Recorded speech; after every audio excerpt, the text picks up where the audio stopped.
اعوذ باللہ من الشیطان الرجیم بسم اللہ الرحمن الرحیم الحمد للہ رب العالمین الرحمن الرحیم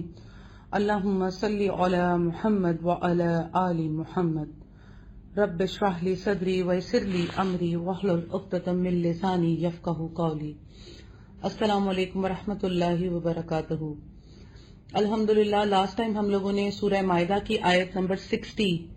تک ترجمہ اور تفسیر کیا تھا، آیت نمبر 60 تک۔ آج ہم آیت نمبر 61 سے ترجمہ اور تفسیر شروع کریں گے انشاءاللہ تعالی۔ آیت نمبر 61 کا ترجمہ ہے، اور جب تمہارے پاس آتے ہیں تو کہتے ہیں کہ ہم ایمان لائے، حالانکہ وہ کفر لیے ہوئے ہی آتے تھے اور اسی کفر کے ساتھ ہی گئے بھی، اور یہ جو کچھ چھپا رہے ہیں اسے اللہ تعالی خوب جانتا ہے۔ یہاں پھر وہی منافقین کا ذکر ہے جو کہ ہم پہلے بھی پڑھ کے آ رہے ہیں پچھلی صورتوں میں، آیات میں، کہ جو نبی صلی اللہ علیہ وسلم کی خدمت میں کفر کے ساتھ ہی آتے تھے اور اسی کفر کے ساتھ ہی واپس چلے جاتے تھے۔ آپ صلی اللہ علیہ وسلم کی صحبت اور آپ صلی اللہ علیہ وسلم کے وعظ و نصیحت کا ان پر کوئی اثر نہیں ہوتا تھا، کیونکہ دل میں تو ان کے کفر ہی چھپا ہوتا تھا، اور رسول صلی اللہ علیہ وسلم کی خدمت میں حاضری سے مقصد ہدایت کا اصول نہیں ہوتا تھا، ان کا حصول یہ نہیں ہوتا تھا کہ وہ مقصد، اور ان کا مقصد ہدایت کا نہیں ہوتا تھا بلکہ دھوکہ اور فریب دینا ہوتا تھا۔ تو پھر ایسی حاضری سے فائدہ بھی کیا ہو سکتا تھا؟ جیسے کہ آج ہم پتہ نہیں کیا سمجھتے ہیں کہ نبی صلی اللہ علیہ وسلم کی رفاقت مل جاتی ہے، اگر ہم بعض اوقات یہ ڈسکس کرتے ہوئے بھی ملتے ہیں مسلمان کے، ہم کاش نبی صلی اللہ علیہ وسلم کے زمانے میں ہوتے تو ہم یہ کر لیتے، ہم وہ کر لیتے۔ تو میں یہی کہتی ہوں کہ پتہ نہیں اللہ جو کرتا ہے بہتر کرتا ہے۔ ہم اس زمانے میں ہوتے تو پتہ نہیں ہمارا کیا معاملہ ہوتا، ہم کہیں ان کافروں میں سے نہ ہو جاتے۔ تو اللہ جو کرتا ہے، جس کے لیے اللہ تعالیٰ نے جو وقت متعین کر رکھا ہے وہ بہتر ہے۔ تو اللہ نے جو کیا وہ بہتر کیا۔ تو کیا ہوتا تھا کہ اس وقت بھی لوگ آتے تھے تو نبی صلی اللہ علیہ وسلم کی رسالت اور نبی صلی اللہ علیہ وسلم کی جو وعظ و نصیحت اور آپ صلی اللہ علیہ وسلم کی صحبت ان لوگوں کے دلوں پر اثر نہیں کرتی تھی جن کے دلوں میں کفر ہوتا تھا، یعنی کہ وہ انکار کرنا چاہتے تھے۔ آج بھی یہ حالت ہم دیکھتے ہیں کہ آج قرآن کی شکل میں ہمارے دلوں پر سے وہ پردہ نہیں ہٹتا جو کہ ہٹ جانا چاہیے۔ تو کیا معلوم ہوا اس سے کہ ہم اگر نبی صلی اللہ علیہ وسلم کے زمانے میں ہوتے اور ہم پر اگر اللہ کا رحم نہ ہوتا اور ہم ہدایت کی طرف گامزن نہ ہوتے، ہمارے دل ٹیڑے ہوتے، تو ہم بھی نبی صلی اللہ علیہ وسلم پر ایمان نہ لاتے، نعوذ باللہ۔ میں یہ صرف سمجھانے کے لیے بتا رہی ہوں۔ تو آج نبی صلی اللہ علیہ وسلم کی جگہ آپ قرآن کو رکھ لیجئے، کیونکہ یہ آپ صلی اللہ علیہ وسلم پر اترا۔ تو اگر ہم آج قرآن پر ایمان لے آئیں اور صحیح طریقے، صحیح معنوں میں کہ پورے کے پورے اسلام میں داخل ہو جائیں، تو پھر ہم واقعی ہی مومن ہیں۔ تو کیا ہوتا تھا کہ نبی صلی اللہ علیہ وسلم کی صحبت کا، آپ صلی اللہ علیہ وسلم کے وعظ و نصیحت کا ان کافروں پر کوئی اثر نہیں ہوتا تھا، جیسے کہ آج بھی مسلمانوں پر قرآن کا کوئی اثر نہیں ہوتا۔ اللہ رحم فرمائے، اللہ ہمیں ان لوگوں میں سے نہ کرے جن کا یہ معاملہ ہے۔ اللہ سبحانہ تعالیٰ کل امت مسلمہ کو اور تمام اچھے انسانوں کو اس قرآن سے ہدایت اور نصیحت لینے کی توفیق عطا فرمائے، آمین ثم آمین۔ آیت نمبر 62 کا ترجمہ ہے، آپ صلی اللہ علیہ وسلم دیکھیں گے کہ ان میں سے اکثر گناہ کے کاموں کی طرف اور ظلم و زیادتی کی طرف اور مال حرام کھانے کی طرف لپک رہے ہیں۔ جو کچھ یہ کر رہے ہیں وہ نہایت برے کام ہیں۔ آپ صلی اللہ علیہ وسلم کو اللہ سبحانہ تعالیٰ آپ صلی اللہ علیہ وسلم کو فرما رہے ہیں کہ آپ دیکھیں گے کہ ان میں سے اکثر گناہ کے کاموں کی طرف، کیونکہ زیادہ تر میجورٹی جو تھی یہود کی تھی، تو یہود کیا کرتے تھے کہ گناہوں کی طرف ہی ان کا سود کھانا اور جو ہے کفر کرنا، نبی صلی اللہ علیہ وسلم کا انکار کرنا اور سود کی شکل میں ہی حرام مال کھانا، تو اسی طرف یہ لپک رہے ہوتے تھے۔ تو اللہ سبحانہ تعالیٰ نے نبی صلی اللہ علیہ وسلم کو کہا کہ آپ ان پر نگاہ دوڑائیں، دیکھیں گے کہ ان میں اکثر جو لوگ ہیں وہ اسی حالت پر چل رہے ہیں۔ جیسے کہ آج بھی یہ لگتا ہے آیت آج کے لیے بھی یہی ایگزیکٹلی اسی طرح جو ہے وہ اپنا وجود رکھتی ہے کہ آج بھی آٹے میں نمک کے برابر جو ہے وہ نیکی اور حلال کے معاملے کی طرف لوگ ہیں، لیکن اکثریت جو ہے وہ گناہوں کی طرف اور حرام مال کھانے کی طرف، چاہے آپ اپنے پولیٹیشنز میں دیکھ لیجئے، چاہے میڈیا میں دیکھ لیجئے، چاہے اور جگہ دیکھ لیجئے، تو زیادہ تر جو تعداد ہے وہ گناہوں کے کاموں کی طرف مائل ہونے کی، کیونکہ نفس جو ہے وہ گناہ کی طرف زیادہ مائل کرتی ہے، اور نیکی کی طرف بہت ہی کم لوگ جو اپنی نفس پر قابو پاتے ہیں، وہی لوگ حلال کی طرف اور نیکی کی طرف اور اللہ کی کتابوں کی طرف آتے ہیں۔ تو اللہ سبحانہ تعالیٰ نے نبی صلی اللہ علیہ وسلم کو بھی کہہ دیا کہ آپ دیکھیں گے کہ یہ زیادہ تر گناہوں کی طرف ہی مائل ہیں، جیسے کہ آج بھی ہم اچھی طرح سے یہ دیکھ سکتے ہیں کہ نیک لوگ آٹے میں نمک کے برابر ہیں، لیکن اللہ سبحانہ تعالیٰ نے فرمایا ہے، آگے چل کر بھی ہم پڑھیں گے، کہ کم تعداد ہو لیکن کیا کہتے ہیں کوانٹٹی نہیں کوالٹی ہونی چاہیے۔ تو کوانٹٹی سے کوئی فرق نہیں پڑتا، کوانٹٹی کتنی ہی ہو بیکار ہو تو کوئی فائدہ نہیں، کوالٹی تھوڑی بھی ہوگی تو اس کا فائدہ یہ ہے کہ وہ آخرت میں نجات پا جائے گی۔ آیت نمبر 63 کا ترجمہ ہے، انہیں ان کے عابد و عالم جھوٹ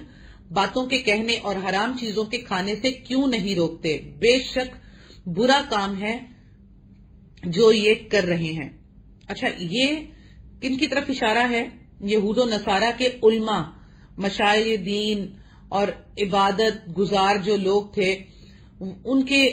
طرف اشارہ ہے کہ عوام کی اکثریت تمہارے سامنے جو ہے فسق و فجور اور حرام خوری کا ارتکاب کرتی ہے،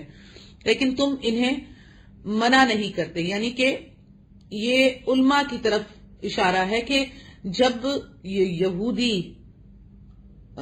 حرام مال کھاتے ہیں، سود خوری کرتے ہیں، تو وہ کس وجہ سے کہ ان کے علماء ان کو منع ہی نہیں کرتے، بلکہ وہ ان کو ہیلے وسیلے نکال کے دیتے ہیں کہ آپ جو ہے وہ یہ کوئی غلط کام نہیں ہے۔ جیسے کہ آج بھی سود کو انٹرسٹ کے نام سے ہمارے بہت سے علماء اور بہت سے دین کا علم و فہم رکھنے والے لوگوں سے اکثر کر میں انسٹالمنٹس کی بات کرتی ہوں کہ جی اگر ہم گاڑی انسٹالمنٹس پہ لے لیں تو کیا وہ سود نہیں ہوگا؟ جو انسٹالمنٹس ہم فرض کریں کہ گاڑی جو ہے وہ 18 لاکھ کی ہے، تو وہ آپ کو انسٹالمنٹس پہ جو مل رہی ہے تو اس کے آپ کو 2-3 لاکھ جو ہے وہ 18 کی جگہ آپ کو 21 لاکھ دینے ہیں۔ تو وہ کہتے ہیں نہیں آپ کو ایک سہولت بھی تو مل رہی ہے نا۔ تو میں نے کہا سہولت وہ اللہ کے نام پر دے دیں، بزنس ان کو تو قسطوں میں پیسے مل رہے ہیں، تو 3 لاکھ اوپر وہ کس چیز کے لے رہے ہیں؟ وہ تو سود ہے۔ تو وہ کہتے ہیں نہیں وہ سود نہیں ہے۔ تو یہ میں آپ کو ایک نارمل سی بات بتا رہی ہوں کہ اکثر کر میں جب کسی سے اس طرح کی بات کرتی ہوں کہ ہمارے علماء کتنی حالت میں ہیں اور کتنے اس میں ہیں، تو بہت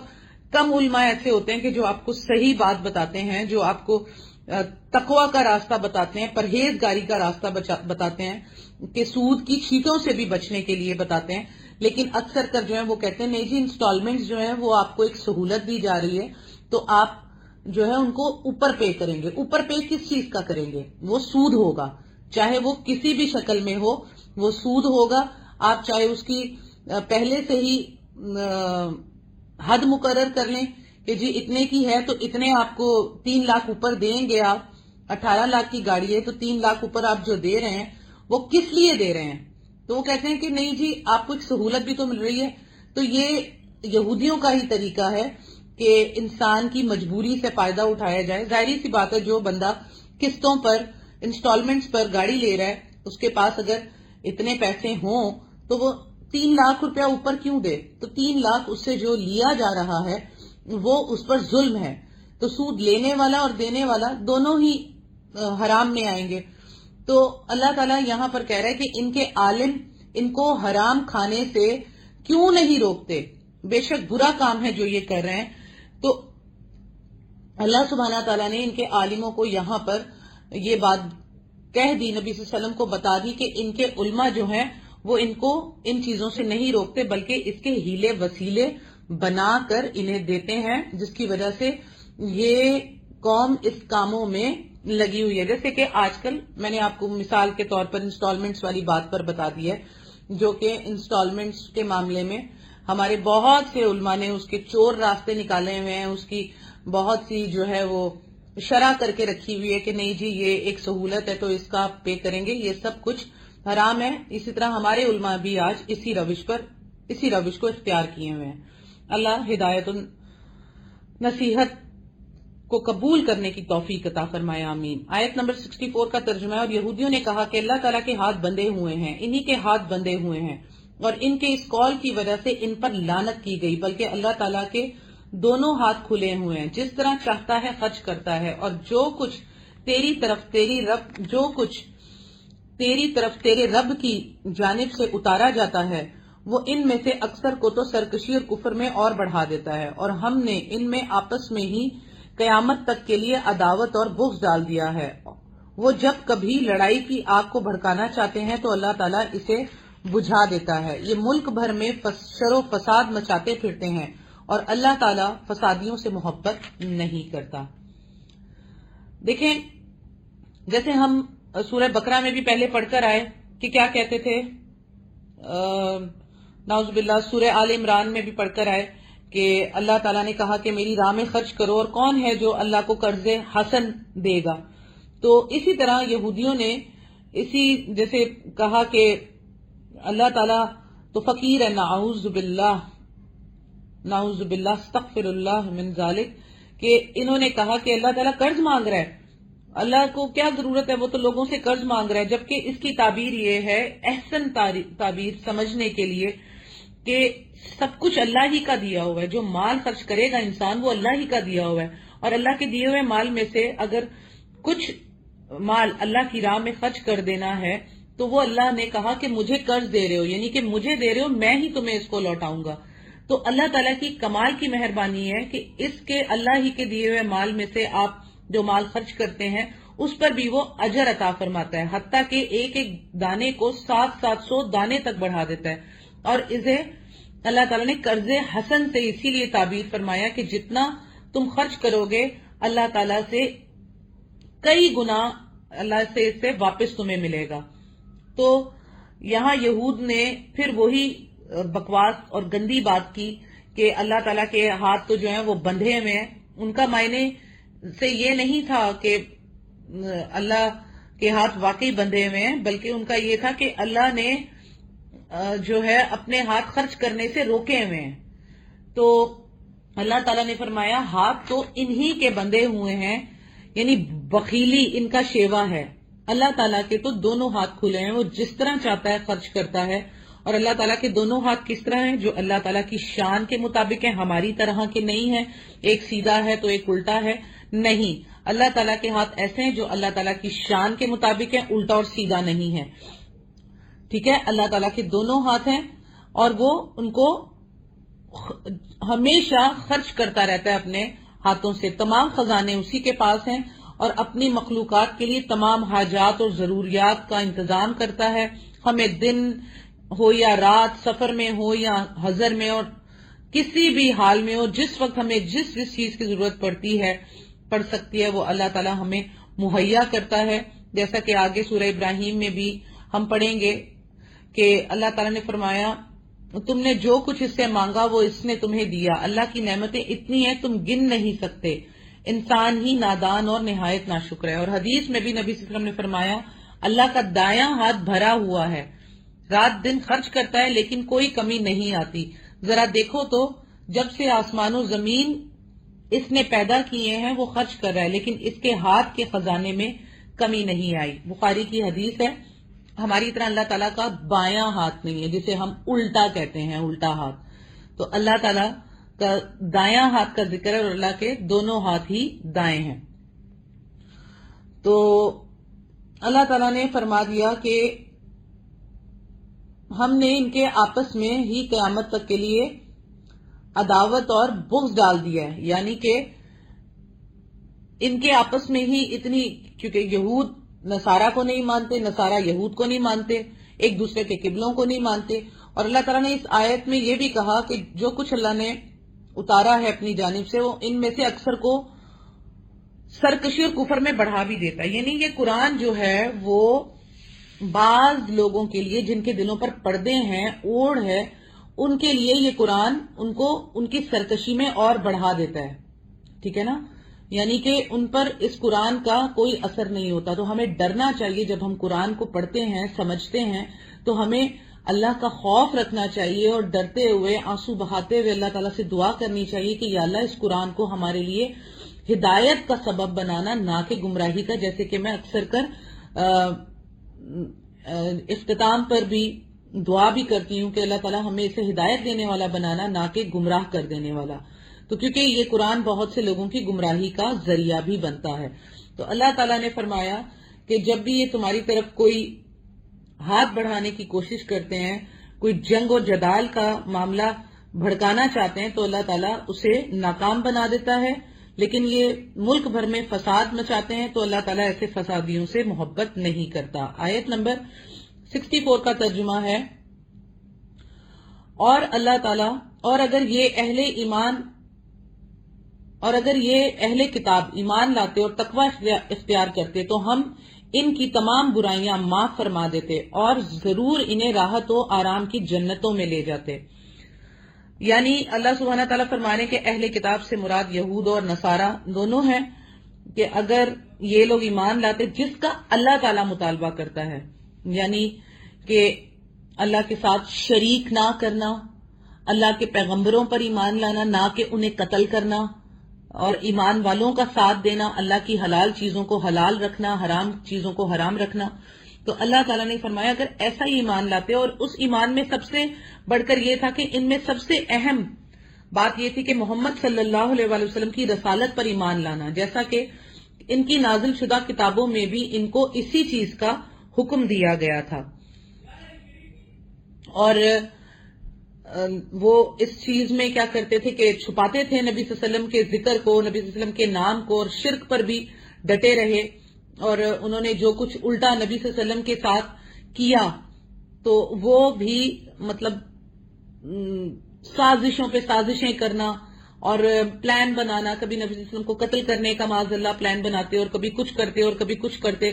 تو اللہ تعالیٰ نے فرمایا کہ یہ اگر واقعی مان لاتے تو ہم ان کی چھوٹی موٹی جو برائیاں انہوں نے کی تھیں، غلطیاں کی تھیں، وہ بھی ہم معاف فرما دیتے اور انہیں جنتوں میں داخل کرتے، یعنی انہیں گمراہی کا سبب ان کے لیے نہ بناتے۔ یہی کتاب ان کے لیے جو ہے ان کی حرکتوں کی وجہ سے انہیں اور گمراہی کی طرف لے گئی۔ تو اللہ تعالیٰ نے کہا کہ ان کی برائیاں معاف کر دیتے، لیکن یہ اس قابل ہی نہیں تھے۔ آیت نمبر 66 کا ترجمہ ہے، اگر یہ لوگ تورات، انجیل اور ان کی جانب جو کچھ اللہ تعالیٰ کی طرف سے نازل فرمایا گیا ہے ان کے پورے پابند رہتے تو یہ لوگ اپنے اوپر سے اور نیچے سے روزیاں پاتے اور کھاتے۔ ایک جماعت تو ان میں سے درمیانہ روش کی ہے، باقی ان میں سے بہت سے لوگوں کے برے اعمال ہیں۔ یعنی کہ اللہ تعالیٰ نے یہاں پر بتایا کہ اگر یہ تورات اور انجیل اور ان کی جانب جو کچھ یعنی قرآن کریم، تورات، انجیل اور قرآن کریم جو اللہ تعالیٰ نے نازل فرمایا اس کے پابند رہتے، یعنی اپنی شریعت پر جو انسان پابند رہتا ہے، تقوی اختیار کرتا ہے، تو وہ جب کوئی دوسری چیز تقوی کی آتی ہے تو وہ اس پر بھی ایمان لے آتا ہے، وہ میچ کرتا ہے کہ یہ چیز بھی تقوی ہے جس پر میں ایمان لایا تھا، اور اب یہ ایک نئی کتاب ایک نئے پیغمبر کے ساتھ آ رہی ہے، تو کیا اس میں بھی وہی حکم ہے جو اس سے پہلے والی آیتوں میں، اس سے پہلے والی کتابوں میں، آیات میں تھے، تو وہ آٹومیٹکلی ایمان لے آتے ہیں۔ تو اللہ تعالیٰ نے فرمایا کہ اگر یہ، کیونکہ وہ لوگ تو تورات اور انجیل پر بھی ایمان نہیں لاتے تھے، وہ بھی کیا کرتے تھے کہ اس کو اپنی جگہ سے بدل دیتے تھے، حلال کو حرام، اور یہ سارا کام جو ہے علماء ان کے کرتے تھے۔ تو علماء کا بہت ہی زیادہ جو ہے وہ بڑا کردار ہے ہر امت کے ساتھ۔ ہر امت میں علماء ہی جو آپ کا مین ٹارگٹ ہوتے ہیں کہ لوگوں کو ہدایت کی طرف لے جائیں یا گمراہی کی طرف لے جائیں۔ تو اللہ تعالیٰ نے اس لیے کتابیں اتاری کہ آپ خالی علماء کے سہارے نہ رہیں۔ علماء جو ہیں وہ ان کا ایک الگ اللہ تعالیٰ نے ان کو علم دیا ہے، اب وہ اس علم میں ہدایت کی طرف ہیں یا سرکشی کی طرف ہیں، اسے عام انسان تو نہیں جانتا، اس لیے اللہ تعالیٰ نے کتابیں ساتھ بھیجی تاکہ آپ اپنی آنکھوں سے ان کتابوں کو بھی پڑھیں، ان کتابوں میں بھی ویریفائی کریں کہ آپ کے علماء جو آپ کو کہہ رہے ہیں وہ صحیح کہہ رہے ہیں یا غلط کہہ رہے ہیں۔ تو اللہ تعالیٰ نے فرمایا کہ جو کچھ ان پر نازل ہوا اس پر پابند رہتے، تو اپنے اوپر اور نیچے، یعنی اس سے مراد آسمان بھی ہو سکتا ہے کہ آسمان سے اللہ بارشیں برساتا اور زمین سے جو ہے وہ فصلیں نکلتی ہیں، روزیاں کھاتے، تو ان کے اوپر سے مطلب اوپر اور نیچے سے، اس سے مراد ہر جگہ سے ان کو جو ہے آسائشیں اور اللہ تعالیٰ کی جو ہے نعمتیں ملتی، لیکن اس قابل نہ تھے یہ. لیکن اللہ تعالیٰ نے کہا کہ ایک جماعت تو ان میں درمیانہ روش کی ہے. وہ کون سی جماعت تھی؟ کہ جو بہت ہی کم لوگ ایمان لائے تھے، جس میں سے میں نے آپ کو بتایا کہ عبداللہ بن سلام تھے جو یہودیوں میں سے 8 یا 9 افراد تھے جو یہود مدینہ میں سے مسلمان ہوئے. ٹھیک ہے نا، یہود جو تھے یہ 8-9 مدینہ کے یہود تھے جو کہ ایمان لائے نبی صلی اللہ علیہ وسلم پر. تو یہاں اللہ تعالیٰ نے ان کی طرف اشارہ کیا کہ ایک جماعت تو ان میں سے درمیانہ روش کی ہے، یعنی کہ وہ ایمان لے آئے اور انہوں نے نبی صلی اللہ علیہ وسلم کی جو کتابوں میں نام پڑھا ہوا تھا اور اپنے ماں باپ سے سنا ہوا تھا، اور وہ یہود ماں باپ جو کہ خود توریت اور انجیل کو پڑھتے تھے، کیونکہ علماء کہتے تھے کہ آپ توریت انجیل نہ پڑھیں، آپ کو نہیں سمجھ آئے گی، یہ ہمارا کام ہے سمجھانا. جیسے کہ آج قرآن پڑھنے کے معاملے میں بھی علماء ہمارے یہی کہتے نظر آتے ہیں کہ آپ تو گمراہ ہو جائیں گے، نعوذ باللہ قرآن پڑھیں گے تو ہم آپ کو بتائیں گے. تو پھر وہ جو جس فرقے میں، جس مسلک میں، جس طرف وہ ہیں، وہ آپ کو وہی بنا دینا چاہتے ہیں. تو اس لیے خود اپنی آنکھ سے پڑھیں گے. تو جو یہود ایمان لے کر آئے ان کی تربیت ان کے ماں باپ کی طرف سے تھی، اور انہیں نبی صلی اللہ علیہ وسلم کا پتا تھا کہ ایک جو پیغمبر ہے وہ آنے والے ہیں. ان کا نام محمد، جو کہ تورات میں نازل کیا تھا اللہ تعالیٰ نے، اور احمد جو ہے وہ انجیل میں اللہ تعالیٰ نے نام بتا دیا تھا. تو اللہ تعالیٰ نے کہا کہ یہ کم لوگ ہیں جو درمیانی روش کے ہیں، جو ایمان لائے ہیں، لیکن بہت سارے لوگ جو ہیں ان کے برے ہی اعمال ہیں. آیت نمبر 67 کا ترجمہ ہے: اے رسول، جو کچھ بھی آپ کی طرف آپ کے رب کی جانب سے نازل کیا ہے پہنچا دیجئے. اگر آپ نے ایسا نہ کیا تو آپ نے اللہ کی رسالت ادا نہیں کی، اور آپ کو اللہ تعالیٰ لوگوں سے بچا لے گا. بے شک اللہ تعالیٰ کافر لوگوں کو ہدایت نہیں دیتا. دیکھیے یہ جو ہے اسے نوٹ کر لیجئے. دلیل کے طور پر کہ اکثر کر آپ کو صوفی ٹائپ کے لوگ جو ہیں اور کچھ مسلک میں گھرے ہوئے جو صوفی ازم کے علم لدنی جانتے ہیں اور پتہ نہیں کیا کیا باتیں کرتے ہیں، ان کے لیے خاص طور پر یہ دلیل ہے کہ اللہ تعالیٰ نے یہاں نبی صلی اللہ علیہ وسلم سے کہہ دیا کہ ہم نے جو کچھ بھی آپ کی طرف نازل کیا ہے، یعنی کہ یہ قرآن کریم، اور جو کچھ نبی صلی اللہ علیہ وسلم احادیث میں فرماتے تھے وہ قرآن کریم کی ایک تفصیل ہی ہوتی تھی، کوئی اس میں فرق نہیں ہوتا تھا. یعنی کہ اگر احادیث نہ بھی ہوتی تو بھی یہ قرآن کریم جو ہے ہدایت کے لیے کافی ہوتا.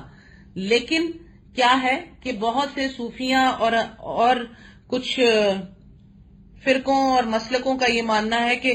نعوذ باللہ نبی صلی اللہ علیہ وسلم نے کچھ اہم باتیں جو ہیں وہ چھپا دی تھیں اور وہ کچھ خاص لوگوں کو بتائیں، اور وہاں سے وہ سینہ بسینہ چلتی ہوئی جو ہے ہم تک آئی ہیں، اور ہمارے فلاں جو ہے پیر کو پتا ہے اور فلاں پیر کو سینہ بسینہ جو ہے وہاں سے منتقل ہوئی ہیں. تو یہ سب جھوٹ ہے. قرآن کریم نے یہاں پر بتا دیا کہ نبی صلی اللہ علیہ وسلم کو اللہ تعالیٰ نے کہا کہ جو کچھ آپ کی طرف سے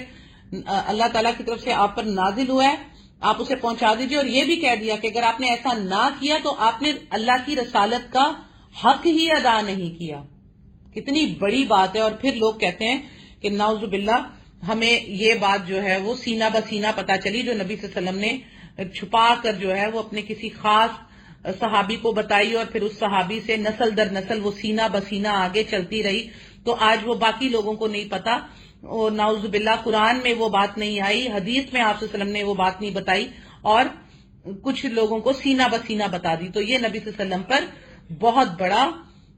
کیا ہے الزام ہے. اور جو نبی صلی اللہ علیہ وسلم پر جھوٹ بولے تو حدیث میں آتا ہے کہ وہ اپنا ٹھکانہ جہنم میں بنا لے. اور جیسا کہ صحیح بخاری میں حضرت بی بی عائشہ فرماتی ہیں کہ جو شخص یہ گمان کرے کہ نبی صلی اللہ علیہ وسلم نے کچھ چھپا لیا اس نے یقیناً جھوٹ کہا. ٹھیک ہے، یہ بخاری میں حدیث ہے اور اس کا نمبر 4855 ہے. اور اس کے علاوہ جو ایک الگ سے ایک تلوار کے اندر ایک صحیفہ تھا جو نبی صلی اللہ علیہ وسلم نے حضرت علی کو دی تھی تلوار، اور اس میں وہ ایک صحیفہ تھا، وہ بھی حدیث موجود ہے صحیح بخاری میں کہ اس میں کچھ معاملات لکھے ہوئے تھے قیدیوں کے بارے میں، اور اگر کوئی کافر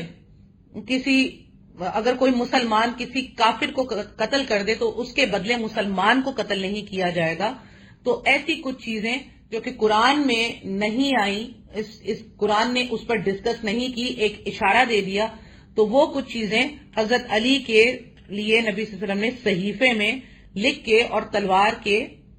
اندر ڈال دی تھی، جو کہ حضرت علی کو نبی صلی اللہ علیہ وسلم نے دے دی. تو وہ بات بھی کچھ چھپی ہوئی نہیں ہے، یہ بات صحیح بخاری میں موجود ہے. جیسے کہ حضرت علی سے پوچھا گیا کہ اگر کوئی مسلمان کسی کافر کو قتل کر دے تو اس کے بدلے میں کیا مسلمان کو قتل کیا جائے گا، تو اس پر حضرت علی نے، صحیح بخاری کی حدیث ہے، اس پر فرمایا کہ البتہ قرآن کا فہم ہے جسے اللہ تعالیٰ کسی کو بھی عطا فرما دے. اور پھر حضرت علی نے آگے حدیث میں بتایا کہ مسلمان کو کافر کے بدلے میں قتل نہیں کیا جائے گا. تو یہ کچھ قیدیوں کے جنگ کے معاملات کے کچھ چیزیں تھیں جو اس صحیفے میں لکھی ہوئی تھی، وہ نبی صلی اللہ علیہ وسلم نے حضرت علی کو دی، جو کہ صحیح بخاری میں موجود ہیں. اور اس کے علاوہ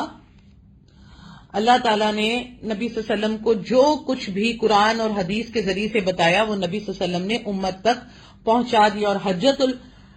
حجۃ الوداع کے موقع پر آپ نے صحابہ کے 1 لاکھ یا 1,40,000 کے جمع غفیر میں فرمایا تم میرے بارے میں کیا کہو گے؟ تو سب نے کہا کہ ہم گواہی دیں گے کہ آپ نے اللہ کا دیا ہوا پیغام ہم تک پہنچا دیا اور خیر خواہی فرما دی. آپ صلی اللہ علیہ وسلم نے آسمان کی طرف انگلی کا اشارہ کرتے ہوئے فرمایا کہ اللہم شد، اور یا یہ فرمایا یا اللہم فشہد. یہ 3 مرتبہ آپ صلی اللہ علیہ وسلم نے فرمایا، یعنی اے اللہ میں نے تیرا پیغام پہنچا دیا، تو گواہ رہ، تو گواہ رہ، تو گواہ رہ. تو یہ اللہ سبحانہ تعالیٰ کی طرف سے آپ صلی اللہ علیہ وسلم پر احسان تھا کہ آپ صلی اللہ علیہ وسلم نے اپنا قرآن کا پیغام، جو احادیث نبی صلی اللہ علیہ وسلم فرماتے تھے انہیں صحابہ اکرام لکھ لیتے تھے، اور آپ صلی اللہ علیہ وسلم نے قرآن کو بہت ہی خوبصورتی کے ساتھ تمام لوگوں تک پہنچا دیا. تو اللہ تعالیٰ فرما رہے ہیں کہ جو کافر ہیں انہیں جو ہے ہدایت اللہ نہیں دے گا، وہ اپنے اسی طرح کفر میں ہی رہیں گے، چاہے آپ ان تک پیغام پہنچائیں تو انہیں اس کے پیغام سے کوئی سروکار نہیں ہوگا. ان کے دلوں پر جو ہے غلاف چڑھا ہوا ہے اور وہ قرآن کی بات ان کے دلوں تک نہیں پہنچیں گی، کیونکہ اللہ ان کی نیت جانتا ہے. تو اللہ اسی کو ہدایت دیتا ہے جس کی نیت وہ دیکھتا ہے کہ ہدایت پانے کی ہے یا نہیں. تو اللہ تعالیٰ جو بھی ہدایت کی طرف آنا چاہتا ہے اس کے لیے ہدایت کے راستے کھول دیتا ہے، اور جو گمراہی کی طرف جانا جاتا ہے تو اللہ تعالیٰ اس کے لیے گمراہی کے راستے کھول دیتا ہے. کیونکہ اللہ تعالیٰ نے کسی کے ساتھ بھی زبردستی نہیں کی، نہ اللہ تعالیٰ کی کسی کے ساتھ دشمنی ہے اور نہ ہی کسی کے ساتھ دوستی ہے. آیت نمبر 68 کا ترجمہ ہے، آپ صلی اللہ علیہ وسلم کہہ دیجئے کہ اے اہل کتاب تم دراصل کسی چیز پر نہیں جب تک کہ تورات و انجیل کو اور جو کچھ تمہاری طرف تمہارے رب کی طرف سے اتارا گیا ہے قائم نہ کرو. جو کچھ آپ کی جانب آپ کے رب کی طرف سے اترا ہے وہ ان میں سے بہتوں کو شرارت اور انکار میں اور بھی بڑھائے گا ہی، تو آپ کافروں پر غمگین نہ ہوں. دیکھیں یہاں پر بھی اللہ تعالیٰ نے فرما دیا کہ اہل کتاب سے کہہ دو کہ جو کچھ بھی تورات اور انجیل میں اترا اور جو کچھ قرآن میں اترا اس کو قائم کرو، یعنی کہ جو شریعت اتری ہے اس کو قائم کرو، اور خاص طور پر جو آپ کی جانب سے آپ کی رب نے اتارا ہے یعنی قرآن، اس پر ایمان لے آؤ. نہیں تو کیا ہوگا، جو تم جن شرارتوں میں اور انکار میں تم لگے ہوئے ہو تو اس میں پھر اللہ تمہیں اور آگے بڑھا دے گا. ٹھیک ہے نا. تو آپ صلی اللہ علیہ وسلم کو ساتھ میں کہا کہ آپ غمگین نہ ہو کافروں پر اگر وہ ایمان نہیں لاتے، اور انہیں اللہ تعالیٰ ان کی نیتوں کی جانتے ہوئے ان کے اس شرارت اور انکار میں اور بڑھا رہا ہے. تو نبی صلی اللہ علیہ وسلم کیونکہ بہت پریشان ہو جاتے تھے، روتے تھے، راتوں کو پاؤں سوج جاتے تھے، پوری رات جو ہے دعائیں اور عبادتیں کرتے رہتے تھے، کیونکہ نبی صلی اللہ علیہ وسلم تہجد جو ہے وہ آپ صلی اللہ علیہ وسلم پر فرض تھی، اور نبی صلی اللہ علیہ وسلم تہجد کی نماز جو ہے وہ کبھی نہیں چھوڑتے تھے. تو آپ صلی اللہ علیہ وسلم بہت دعا کرتے تھے اور پھر مایوس ہو جاتے تھے جب یہ کافر ایمان نہیں لاتے تھے. تو اللہ تعالیٰ نے یہاں نبی صلی اللہ علیہ وسلم کو تسلی دی کہ آپ ان پر غمگین نہ ہوں، کیونکہ میں چاہتا ہوں یعنی اللہ کہ جو بھی اس طرف جانا چاہتا ہے گمراہی کے راستے کی طرف تو وہ چلا جائے، آپ اس کے لیے غمگین نہ ہوا کریں. تو اسی طرح جیسے کہ آپ صلی اللہ علیہ وسلم کے چچا ابو طالب کے دل میں بھی اللہ تعالیٰ نے آپ صلی اللہ علیہ وسلم کی محبت ڈال دی اور وہ آپ کی حفاظت کرتے رہے. ان کا کفر پر قائم رہنا بھی شاید انہی اسباب کا ایک حصہ معلوم ہوتا ہے، کیونکہ اگر وہ مسلمان ہو جاتے تو شاید سرداران قریش کے دل میں ان کی وہ ہیبت نہ رہتی، اور وہ پھر ابو طالب پہ بھی جو ہے وہ پہاڑ توڑتے مصیبتوں کے اور تکلیفوں کے، اور نبی صلی اللہ علیہ وسلم بھی تکلیف میں آ جاتے. لیکن خیر اصل معاملہ تو اللہ ہی جانتا ہے. تو اللہ تعالیٰ نے کہا کہ آپ کسی کو ہدایت مل جائے اور کوئی گمراہ ہو جائے، اس پر آپ کو کوئی اختیار نہیں ہے، یہ اختیار اللہ کے پاس ہے. آپ بھلے جس کے لیے بھی جتنا چاہیں. حضرت آپ صلی اللہ علیہ وسلم نے ابو طالب کے لیے، اپنے چچا کے لیے اتنی دعا کی کہ ان کے فوت ہونے کے بعد بھی نبی صلی اللہ علیہ وسلم دعا کرتے رہے، الا یہ کہ جب تک سورہ توبہ میں آیت نازل نہیں ہوگی اور اللہ تعالیٰ نے فرما دیا کہ آپ ان کے لیے دعا نہیں کر سکتے جو شرک میں مرے ہیں. تو اس کے بعد نبی صلی اللہ علیہ وسلم نے ان کے لیے دعا کرنا چھوڑ دی، کیونکہ وہاں وحی کے ذریعے سے نبی صلی اللہ علیہ وسلم کو بتا دیا گیا تھا کہ اب وہ مشرک ہیں، اور کیونکہ وہ کلمہ نہیں پڑھ سکے تھے اپنے آخری معاملوں، آخری نزا کے ٹائم پر، تو اللہ تعالیٰ نے اس لیے منع کر دیا. تو باقی البتہ اس معاملے میں ایک بات ضرور ایڈریس کروں گی کہ ایک مسلمان جو کلمہ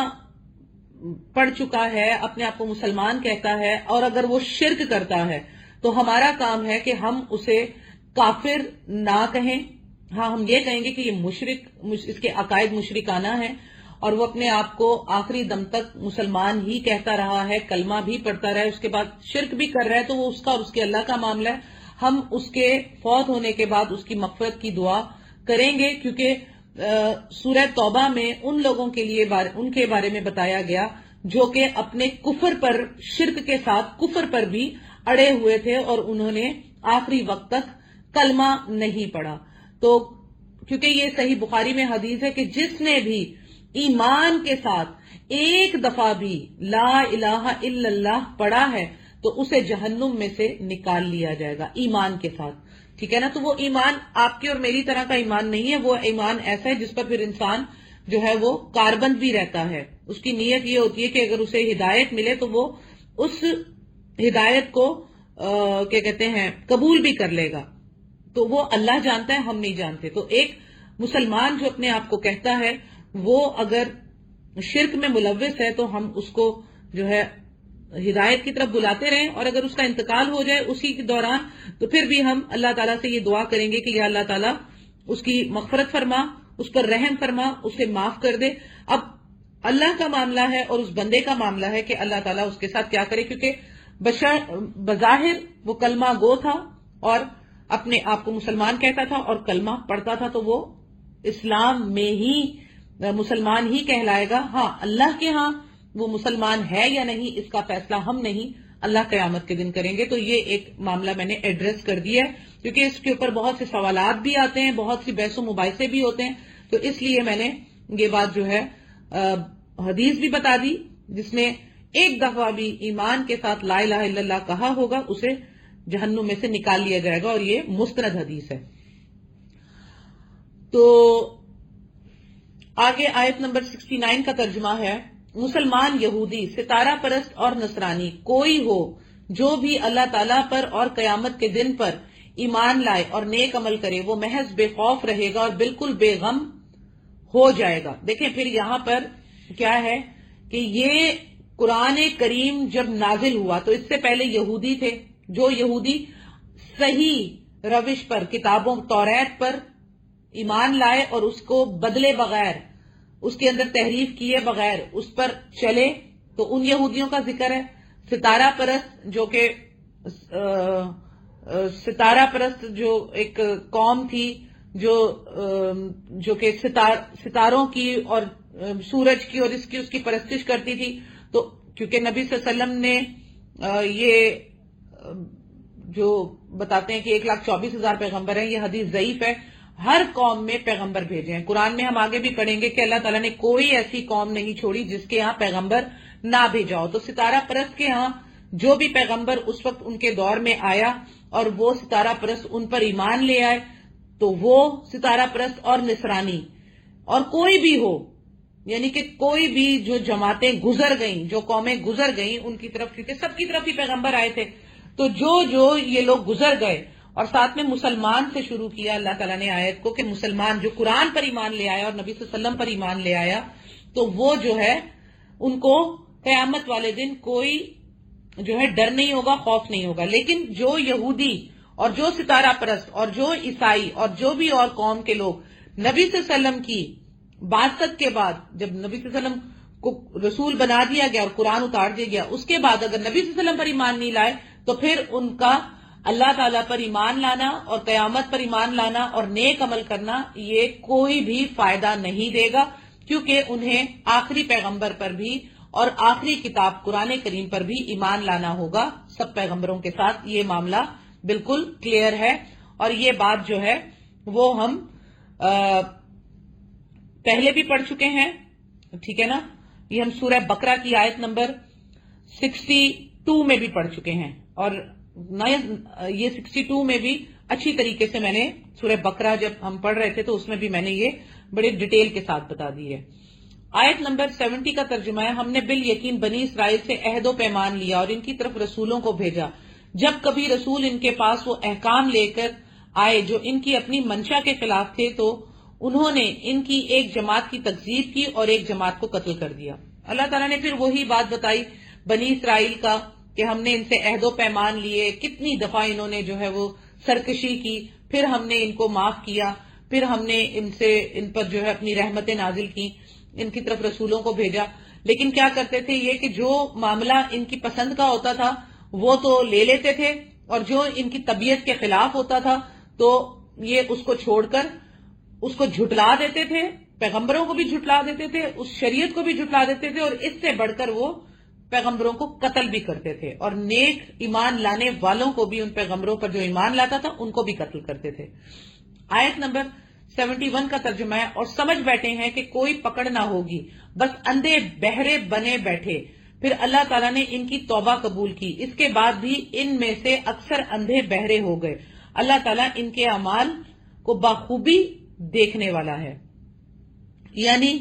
کہ یہاں پر بھی اللہ تعالیٰ نے بتا دیا یہاں پر کہ یہ ساری حرکتیں کرنے کے بعد بھی یہ سمجھے بیٹھے ہوئے تھے کہ کوئی ان کی پکڑ نہیں ہوگی، ان کو کوئی پکڑنے والا نہیں ہوگا.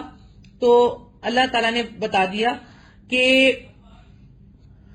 یہ ایمان لانے کے بعد پھر کفر پر آ جاتے تھے اور پھر ایمان لے آتے تھے، پھر اندھے بہرے بن جاتے تھے اور پھر توبہ کرتے تھے. تو اللہ ان کی توبہ، کیونکہ جو بھی توبہ کرتا ہے اللہ تعالیٰ اس کی توبہ کو قبول کرتا ہے. توبہ کے لیے دروازے ہر وقت کھلے ہیں، اور اللہ کبھی کسی کی توبہ کو ایسے نہیں لوٹا دیتا.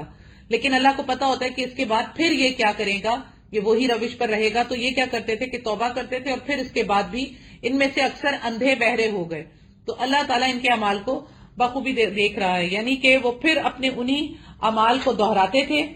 جس میں سے اللہ تعالیٰ کو پتا ہوتا تھا کہ یہ واپس اپنی اسی روش پر چلے جائیں گے. تو اللہ تعالیٰ ان کو